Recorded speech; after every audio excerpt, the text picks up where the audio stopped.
எதிர்நீச்சல் தொடர்கிறது சீரியலில் பார்த்தீங்கன்னா சிறுமலையில் உள்ள மலை கிராமத்துக்கு செல்லும் ஜனனி அங்குள்ள குடிசை வீட்டில் தங்கி இருக்கிறார். தன்னை அங்கு அழைத்து வந்த பெண்ணிடம் அந்த ஊர் பற்றி கேட்டு தெரிந்து கொள்கிறார்.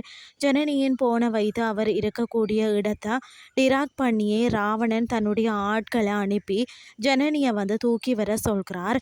அவர்களும் இரவில் அங்கு செல்ல ஜனனி சாப்பிட்டு கொண்டிருக்கும் போது அவரை அங்கிருந்து தரதரவென இழுத்து செல்கிறார்கள்.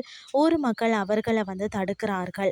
அப்போது ஊர் மக்களிடம் பேச்சுவார்த்தை நடத்தும் ராவணனின் ஆட்கள், எங்களுக்கு ஜனனி மட்டும்தான் வேணும், ஒழுங்கு மரியாதையா அவளை எங்களோடு அனுப்பி வையுங்கள், இல்லைன்னு சொன்னா இங்க நடக்கிறதே வேற என எச்சரிக்கிறார்கள்.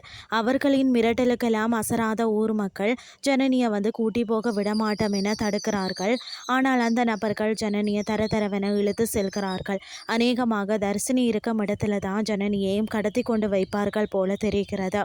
மறுபுறம் வீட்டில் ஆதி குணசேகரனுடன் சண்டை போடும் சக்தி ஜனனியை நீங்க தான் கடத்தி வச்சிருக்கிறீங்க என அவர் மீது பழி போடுகிறார். அது மட்டுமின்றி அவர் ஈஸ்வரியை தாக்கிய வீடியோ என்னிடம் இருப்பதாக சொல்லும் சக்தி அவர் ஈஸ்வரியை எப்படி தாக்கினார் என்பதையும் அவர் கண்முன்னே செய்து காட்டுகிறார். இதை பார்த்த ஆதி குணசேகரன் வெடவெடத்து போய் நிற்கிறார். அப்போது அங்கு இருந்த ஈஸ்வரி, சம்பந்தப்பட்ட நான் கேட்குற அந்த வீடியோவை இப்போதே எனக்கு போட்டு காட்டுன்னு சொல்கிறார். இதை அடுத்து என்ன ஆக போகிறது அப்படின்னு சொல்லி பொறுத்திருந்து பார்க்கலாம்.